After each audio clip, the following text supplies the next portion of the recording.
And now, milk-skinned evil pups, economic suburban hermits, homogenous, throbbing with schadenfreude, examining their reflections for signs of deification.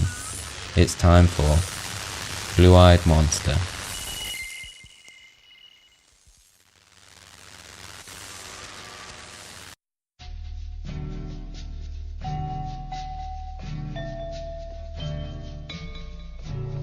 Hi guys. Hi Daniel. Hi Daniel, nice to see you.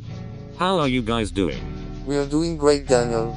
Really great. We've had an exciting couple of weeks, haven't we? Yeah, it's been great. A couple of things are really picking up.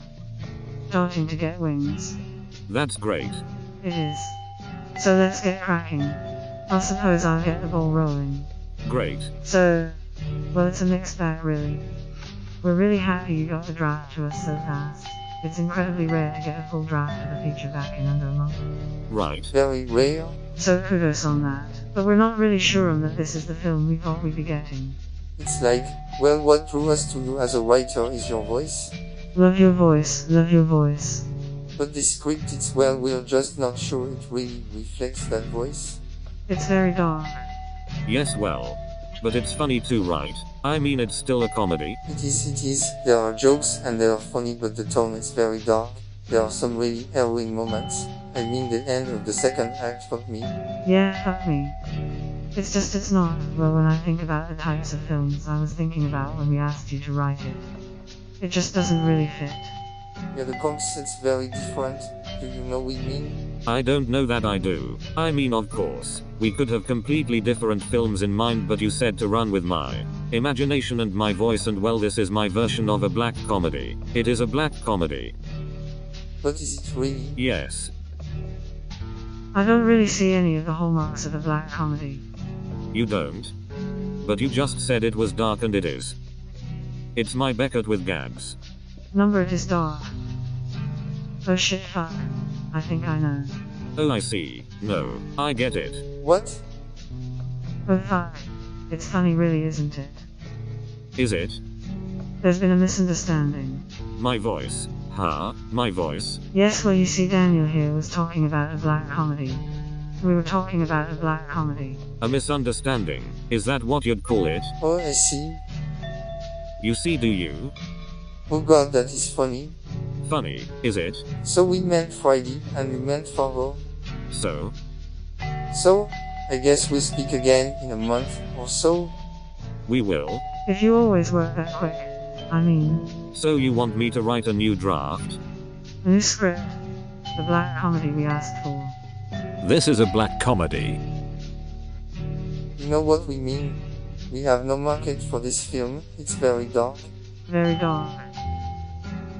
And if I say no, Well, we want our advance back, I suppose. After all, it was your misunderstanding. my misunderstanding? Well, yes, we knew what we meant. This will be the script we commissioned you to write, the script we paid you for.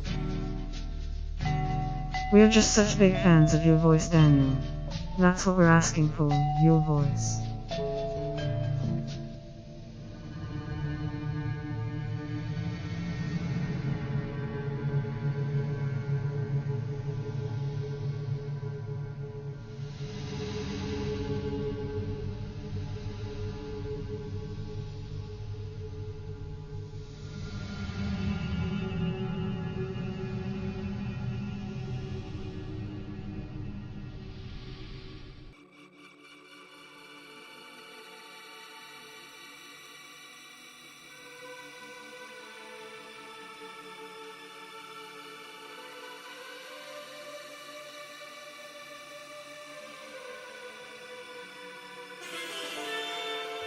When I was a child, I had a problem that led me to get in more and more trouble over the course of my life. The problem was simple. Actually, it was two problems that rubbed up against each other.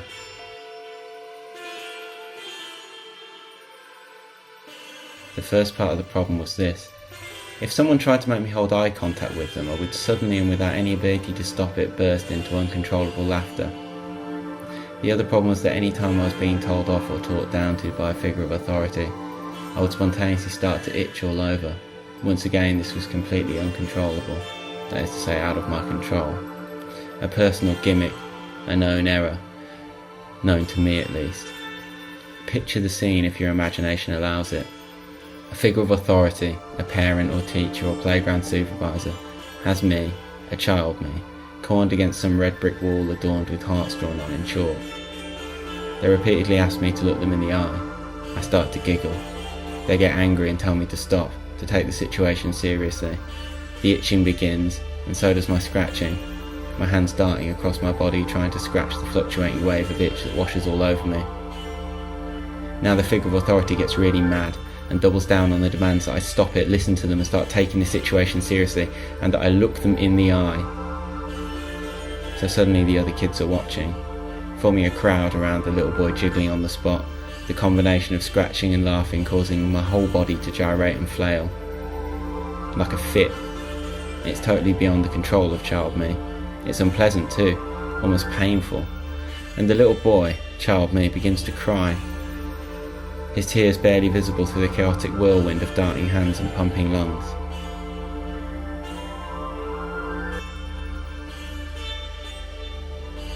Now other teachers, adults are joining the crowd, and the original figure of authority is starting to feel like maybe their authority has been undermined by the gyrating little boy in front of them. They begin to swear and rave. The other kids begin to laugh, until one of the other adults takes control of the situation and physically holds me. She forces her arm into my throat and chokes me while at the same time managing to make the whole thing look vaguely maternal, like a hug.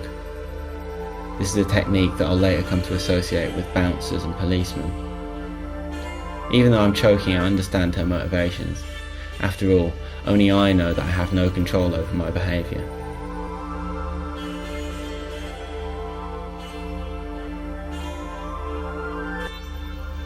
Who are you to see me? Maybe evolution or God or chance or cosmic mould made eyes back to front.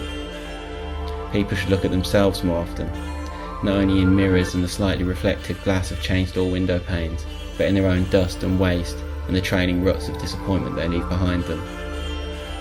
The world is made up of critics who never got kicked in the balls, judges and magistrates who never felt their stomach acid boil over into a 5-finger discount, psychologists who never felt psycho, ... The list goes on and on. Point is, people don't know themselves and don't spend any time trying to get to know themselves because they're too caught up trying to know each other, sucking on spouts. I mean, of course, spouses. You're likely to say I have a chip on my shoulder, or a bad attitude, or something similar, something in that vein. Everyone always has, everyone always does. Teachers, bosses, lovers, relatives, bar staff, and supermarket employees. I've never left a job voluntarily, but neither have I ever tried to keep one. I try not to put myself under pressure like that. I try to surf. Knowing still now what I knew as a kid, itching and flailing in the playground, some, if not all of my behaviours, are totally out of my control.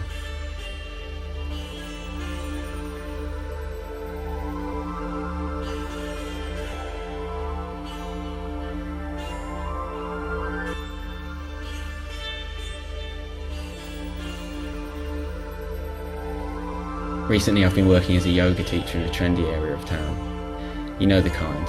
I don't think I need to describe it, do I? I could describe the walls, and the type of pictures they have on those type of walls, and the type of picture frames those type of pictures are in on those type of walls. But I don't think I need to. Trendy area is as good a shorthand as any. The image burned deep into the psyche of anyone who's lived in a city during this time, that we, the great special generation, walk the earth. Those who remember the time before the great linking, but will never really understand its great power. We're an unfortunate generation, a rare generation, one of those bridge generation that comes around every couple of 100 years, perfectly timed to witness the start of a technological revolution but never really take advantage of it. Destined to be irrelevant, forgotten. Fuck it.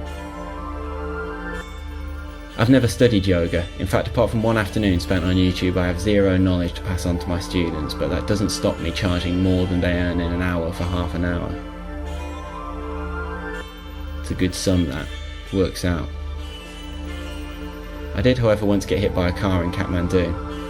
I had a fever at the time, half caused by eating something I shouldn't have somewhere I shouldn't have been eating, and half caused by treating a ball of Nepali hash in my pocket like something that should be eaten. I was bounced from car to car and eventually came to stop with my feet in front of my face. My body a bag of liquid bone and cartilage, a substance with no name, out of which would eventually be sculpted the new me. That's new, spent capital N, capital U. The doctor said it's uncommon to come out of the operating room more flexible after such a terrible injury, but that's pot luck for you. Swings and roundabouts, as my grandma used to say. Returning to Europe after the accident, I decided it was more interesting and profitable to tell people I'd found myself through yoga in the mysterious East, and that my extreme flexibility was a result of this journey of self-betterment and self-improvement, rather than the truth. Puke and blood tacked to the tarmac like treacle in that unfucking bearable sun doesn't sit well in the CV and has a negative effect on your credit rating. Everyone raves on online forums and in coffee shops about my non-conventional approach to the traditional yoga positions. I'm anti-canon. I'm the cannon that blows up the fucking cannon. You can see my face plastered on walls and lampposts all around town. They call me the new king of yoga. That's new spelled capital N, capital U.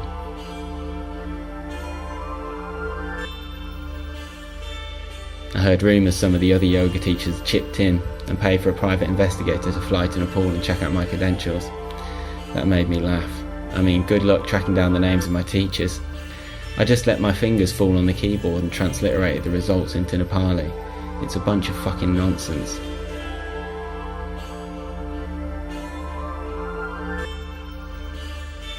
I can see him now, a greasy little man leaving grease stains on his cheap suit after buying a samosa from one of those roadside samosa shops, placed with the huge pots of spitting oil. I can see him now getting chased by monkeys outside the temple at the roundabout by the World Trade Center, his anti-pollution mask always black from one walk across the river. I can see him finding no one he knows me in Tamil, but falling in with a bunch of Bavarians and going trekking, deciding on one of the peaks of the Annapurna range, all hopped up on altitude and that sticky black handmade hash, to quit his job, to forget about finding me, forget about being a private investigator, forget about being a little grease stain who lives in the shadows. And when he finally does return to Europe, maybe he'll have forgotten all about my case. And maybe he'll see an advert for one of my seminars on the side of a bus. In the advert, I'm contorted into the human model of the Om symbol, the crown of my head almost touching my stomach, and my toe almost touching my spine. The words above read, the new king of yoga. That's new spelt capital N, capital U. And maybe he'll come along and give me the last of his money, the last of the advance from those other jealous yoga teachers. But maybe people will cottle on soon enough. And then maybe again the private investigator will get hit by a rickshaw and find himself imbued with the same superpowers as me. Random potluck and superpowers. It's the world we live in. No one knows what's going to happen next. I mean, who am I cheating anyway? Isn't going through such an ordeal deserving of repayment? I mean, what's work experience and education except trial by fire? Ordeal and experience are two sides of the same coin rubbed smooth by dirty thumbs.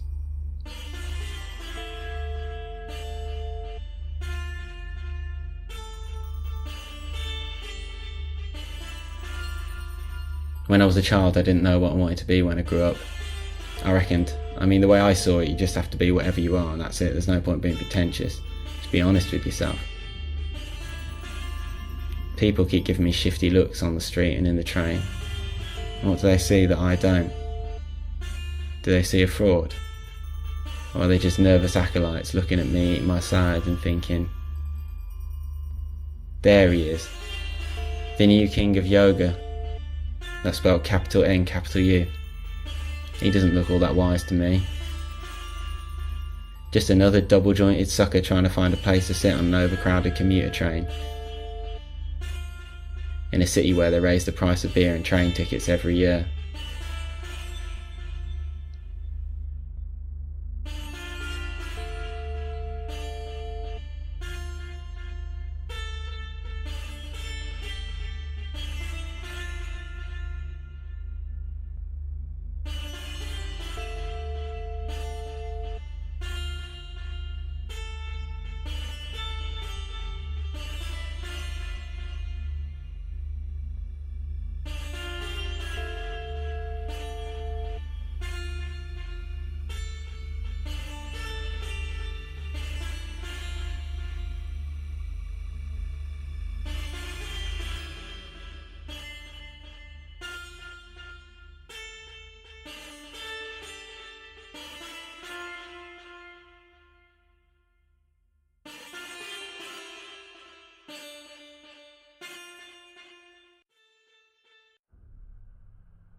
Hi, it's me. Is it a good time? Oh hi, yes, I've just done the washing up and your mom is at the shop. How are you? I'm good, and you? I'm good too. I wanted to talk to you about something. Okay. It's about something that happened in my childhood that I've been thinking a lot about recently. You remember Rod, our neighbor? Yes, May's husband. She went mad, didn't she? She did, she went bonkers, thought we'd sold photos of her to the local paper she used to come round and scare you, but you don't remember that, I suppose. I do, but it's not about her, it's about him. Well, about Rod? So you remember? Do you remember that well? That you told me he died? Yes, he had cancer. He did. So why? Well, the thing is, he didn't, did he? What? Well, he didn't die. Yes, he did. No, he didn't, because you know I saw him. After you told me he died, a few years later I saw him in town. You must have been mistaken. No, it was him. It wasn't the only time either. He was working at the chicken shop, so I saw him quite a lot. Why did you lie? Why did you lie to me about Rod? I thought it was easier. Easier, so you thought death would be better? To tell you he was dead than explain divorce. You know you were a very nervous kid. You had dreams, nightmares about me and your mom splitting up. Didn't you think I had nightmares about death? Well, I guess everyone does, but no, I thought you wouldn't care that much about the death of a neighbor. I liked Rod, he did backflips. I know you did, but I didn't think it would make you worry about one of us dying, if you know what I mean. Okay, Why are you bringing this stuff up? well, You doing some kind of therapy? Everything alright? I just think about it a lot, that moment where I first saw him, because you know, as far as I knew he was dead, and it shocked me, like really scared me. Well, I'm sorry. And I got worried that other things weren't true that you told me, and then I found out about the others. What others? Dad, please, be honest. Don't know what you're talking about. I'm talking about Grandma, Granddad, and Pipsy. What about them? Well, Dad, they're not dead either, are they? What? Of course, there you were at Granny's funeral. But it wasn't real, was it? It was theater. It's ridiculous. Why lie? What? Why did you tell me they died? They're dead, all of them. You don't need to lie anymore, I've seen them. What the fuck are you on about? This is worrying me, Chris. I've seen them online. They're together, they're in line, I've seen where they live. It's an island, and they're all dead, all the people you told me died. What? Chris, now listen to me, Chris, I'm getting very worried. Are you on drugs? Blue flame. What? What did you say, Chris? That's what it's called, blue flame. Chris, are you there, Chris? What is that? What does it mean? So you see, Dad, we're both free now, free of the lies, and we can be with them. To Dad, we can go there to blue flame. Blue flame, Chris, you're worrying your mother. Blue flame.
That was lactating lips, creme de la creme, democratic cosmopolitan urbanites, rocking with fear, examining their intestines for signs of defecation. That was Blue-Eyed Monster.